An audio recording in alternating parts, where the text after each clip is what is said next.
दोस्तों डीआईजी साहब की गाड़ी अपनी स्पीड से चली जा रही थी और उस गाड़ी में उनके साथ उनकी पत्नी भी बैठी हुई थी और वो कहीं अपनी पर्सनल रिश्तेदारी में यानी जो है ड्यूटी से अलग हट करके अपनी रिश्तेदारी में घूमने के लिए जा रहे थे।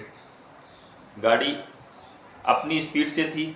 आगे होता क्या है कि एक छोटा सा कस्बा आता है, कस्बा यानी छोटा सा शहर कहूँ, और रोड के किनारे उनकी पत्नी को कुछ खाने की अपन कुछ पीने की इच्छा होती है, जैसे पानी की बोतल वगैरह। तो गाड़ी की स्पीड थोड़ी सी स्लो की जाती है और जब गाड़ी की स्पीड स्लो की जाती है तो उसी बीच में रोड के किनारे एक महिला, जिसके पास दो छोटे छोटे बच्चे खड़े हुए थे, एक की उम्र तकरीबन 6 साल थी और दूसरे की उम्र तकरीबन 9 साल थी। दोनों बच्चे खड़े हुए थे और वो महिला सब्जी बेच रही थी। उस सब्जी वाली महिला को देख करके अचानक जैसे डीआईजी साहब की नज़र उस पर पड़ती है तो अपने ड्राइवर से गाड़ी को साइड लगाने के लिए कहा। उनकी पत्नी इस बात को समझ नहीं पाई कि असल में माजरा क्या है और गाड़ी क्यों रुकवा दी, और डीआईजी साहब एकदम से गाड़ी में से उतर के उस ठेला की तरफ बढ़ते हैं।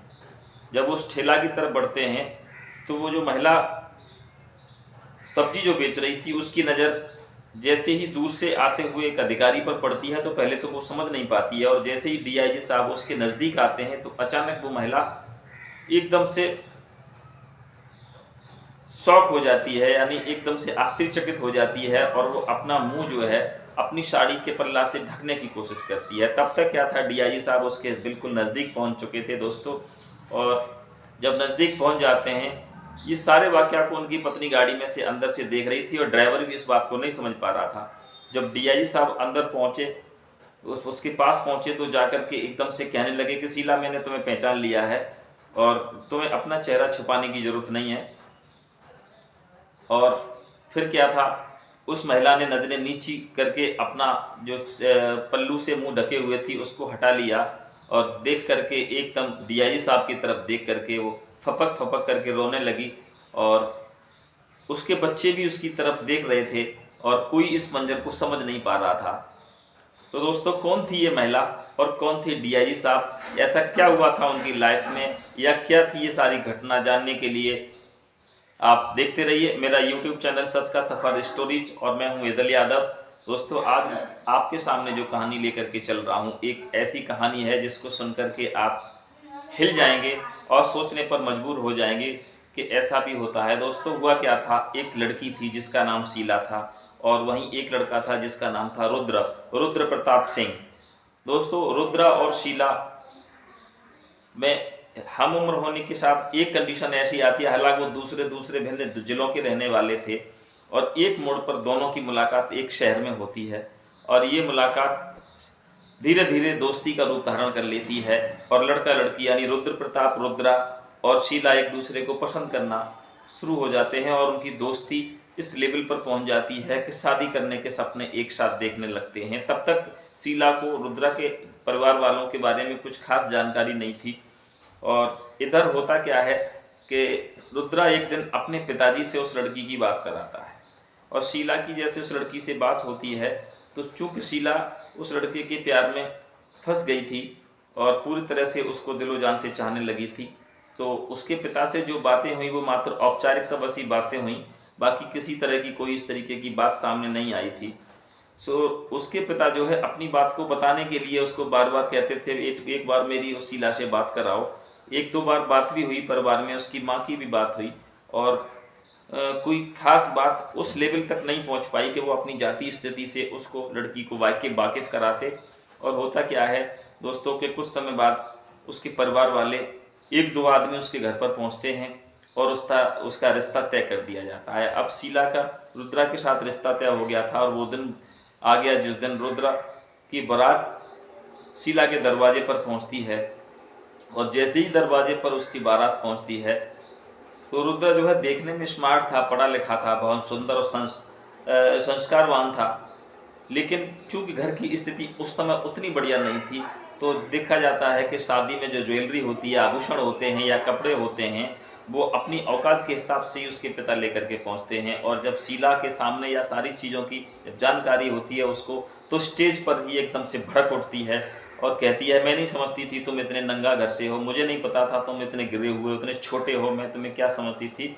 और वो अपनी जिद पर आ जाती है दोस्तों, और उसकी जिद को उसके पिता बहुत समझाने की कोशिश करते हैं। और भी लोग जो रिश्तेदार जुड़े हुए थे वो कहते हैं मुझे नहीं पता था मेरे साथ मैं तुम्हारे साथ रह कर के मेरा जीवन तबाह हो जाएगा, बर्बाद हो जाएगा, और जो मुझसे भूल हुई है मैं उसका सुधार करना चाहती हूँ और मैं ये बारात वापस करती हूँ। लाख समझाने के बाद भी शीला दोस्तों रुद्र की बारात को वापस कर देती है। और बारात रुद्र ही नहीं उसके परिवार वाले और सबके दिल पर बहुत ही गहरा सदमा लगा था। लेकिन होता क्या है, इसी बीच एक दूसरी लड़की जिसका नाम अदिति था, अदिति जो है रुद्रा की लाइफ के बारे में, पर्सनल लाइफ के बारे में बहुत पहले से ही जान चुकी थी, क्योंकि वो लड़की उससे ऑलरेडी फेसबुक पर जुड़ी हुई थी और फेसबुक से उसको इतनी जानकारी भी मिल गई थी कि इसकी शादी जो है दूसरी जगह तय हो गई है। लेकिन नेचर से वो लड़का और पढ़ाई लिखाई में अव्वल आता था हर बार, और उसका जो अपना एक जो लाइफ ऑफ स्टैंडर्ड था वो कुछ अलग हट गई था। यानी ये एक कहावत कही जाती है कि पूत के पाँव पालना में दिखने लगते हैं। तो वो जो है अदिति जो थी बहुत ही समझदार लड़की थी और जो है दीर्घगामी उसकी सोच थी दोस्तों।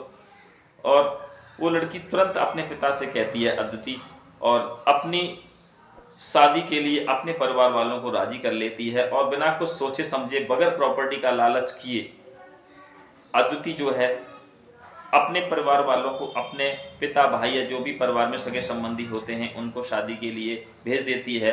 और दोनों की शादी एक बार बहुत जल्दी में तय हो जाती है। चूँकि जो है ना रुद्र के पिता भी टूट चुके थे, तो वो अपनी लाचारी अपनी मायूसी पहले से ही उनके सामने बताते हैं। लेकिन चूँकि अदिति जो है अपनी जिद पर अड़ी हुई थी, इसलिए दोनों की शादी आनन फानन में हो जाती है।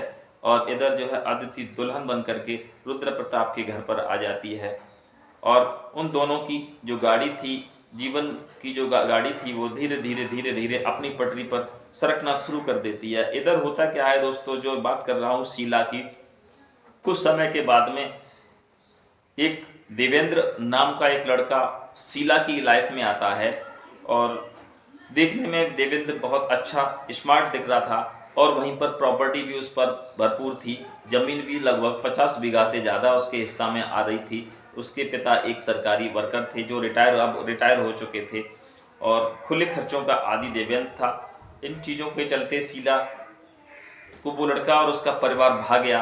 और अब कुछ अंतराल के बाद में दोनों की शादी हो जाती है और शादी होने के बाद में शीला देवेंद्र के घर पर चली जाती है। इधर अदिति की ज़िंदगी अपने रुद्रा के साथ चल रही थी और धीरे धीरे समय पंख लगा करके उड़ रहा था। तो दोस्तों क्या होता है कि अब देवेंद्र की कुछ गतिविधियां शीला के सामने आ चुकी थी। जब धीरे धीरे जैसे मालूम पड़ा, तो जितना स्मार्ट और सुंदर तो था ही, बट उस सुंदरता के साथ उसके अंदर जो अवगुण छुपे हुए थे, यानी शराब का, जुआ का और अय्यासी का जो है उसके सिर पर जो नशा सवार था, कुछ हद तक वो बहुत हद तक छुपाने की कोशिश करता है। लेकिन एक समय जाकर के शीला के सामने देवेंद्र की स्थिति साफ उजागर हो जाती है और अब देवेंद्र और शीला के बीच में इन रिश्तों को लेकर के मनमुटाव शुरू हो जाता है। इसी बीच में होता क्या है कि उसके एक बच्चा पैदा हो जाता है और बेटा पैदा होने के बाद में अब तो चूंकि शीला और देवेंद्र की शादी को 3 बरस गुजर चुके थे और देवेंद्र की सारी जो खामियां थी, सारी उसकी आदतें थी, वो खुल करके शीला के सामने आ जाती हैं।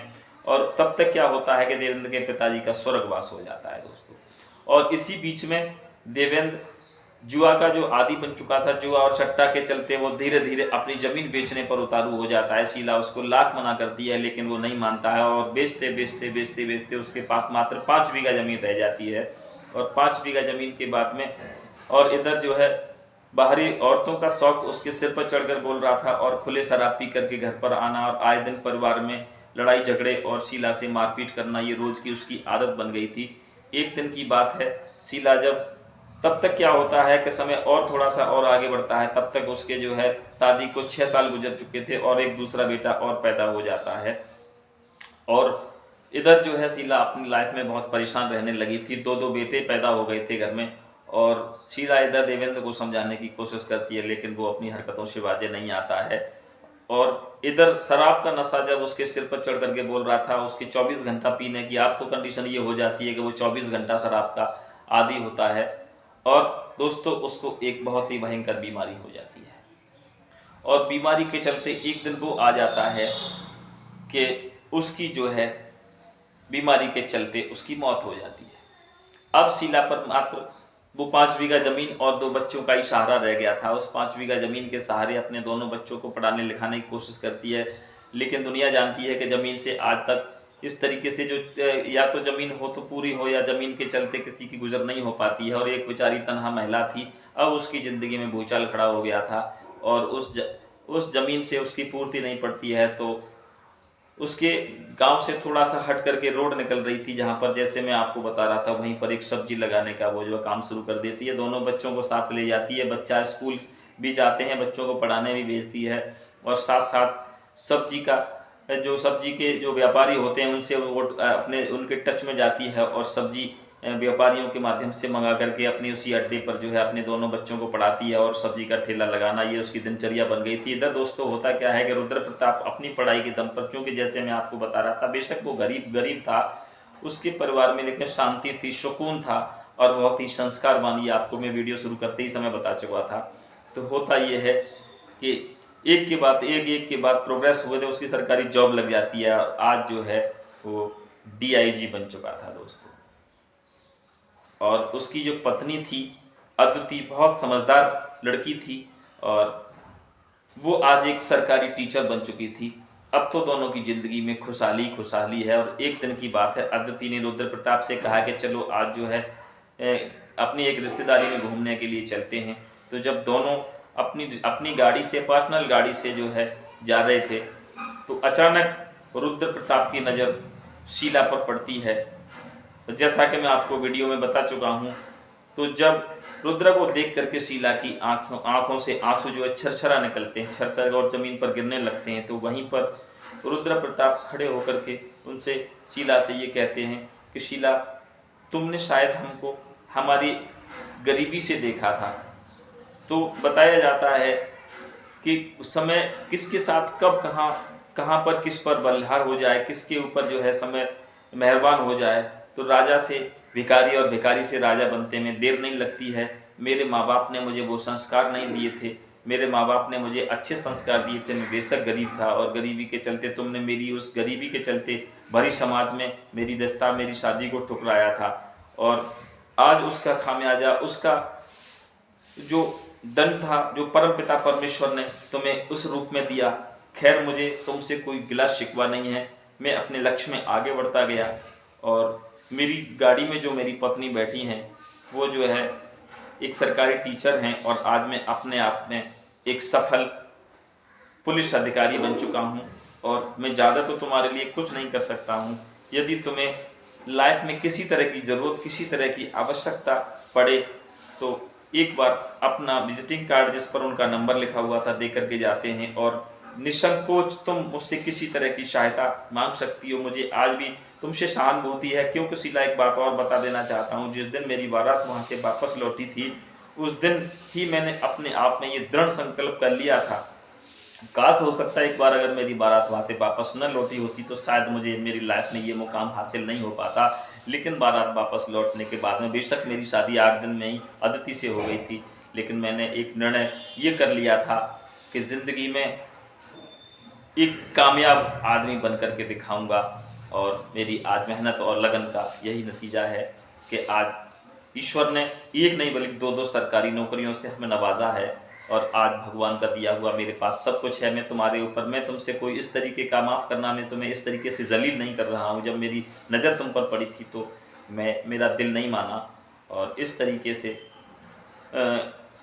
रुद्र प्रताप के चेहरे पर भी थोड़ी सी मायूसी आ जाती है, आंखों में थोड़े से मायूसी के भाव थे, जिनके तो चलते हल्का सा पानी, आंखों में आंसू भी आते हैं, और अपना कार्ड पकड़ा करके रुद्र प्रताप आकर के अपनी गाड़ी में बैठ जाते हैं, और गाड़ी वहाँ से अपनी गति ले लेती है। और ये सारी चीज़ें वो अपनी पत्नी को बताते जा रहे थे। यहीं पर इस कहानी का अंत होता है। तो दोस्तों, इस कहानी को आप तक पहुँचाने के पीछे मेरा सिर्फ और सिर्फ एक ही मकसद था। कुछ लड़कियाँ इस तरीके की होती हैं जिनके कोई रूप के ऊपर, कोई पैसे के ऊपर, कोई अपनी कामयाबी के ऊपर, जो आज ऐसे रिश्तों में लात मार देती हैं, उनका भविष्य यही होता है। तो किसी को, मेरी आप लोगों से यही गुजारिश है, चाहे वो लड़का हो चाहे लड़की हो, किसी को चेहरे से, किसी को रंग रूप से, किसी को कपड़ों से जज मत कीजिएगा। आदमी के कर्म अगर सही हैं तो उसको ज़िंदगी में जो है कामयाबी हर हालत में मिलनी होती है, और अगर कर्म गलत हैं तो उसको ऊपर उठने नीचे गिरने से कोई नहीं रोक सकता है, चाहे बेशक क्यों ना वो राजा हो। और आज की वीडियो यहीं पर विराम करता हूँ, मिलता हूँ एक नई वीडियो के साथ। तब तक देखते रहें मेरा यूट्यूब चैनल सच का सफ़र स्टोरीज। कहानी अगर अच्छी लगी हो तो चैनल को सब्सक्राइब, वीडियो को लाइक और शेयर करना ना भूलें। जय श्री कृष्णा, जय श्री राधे।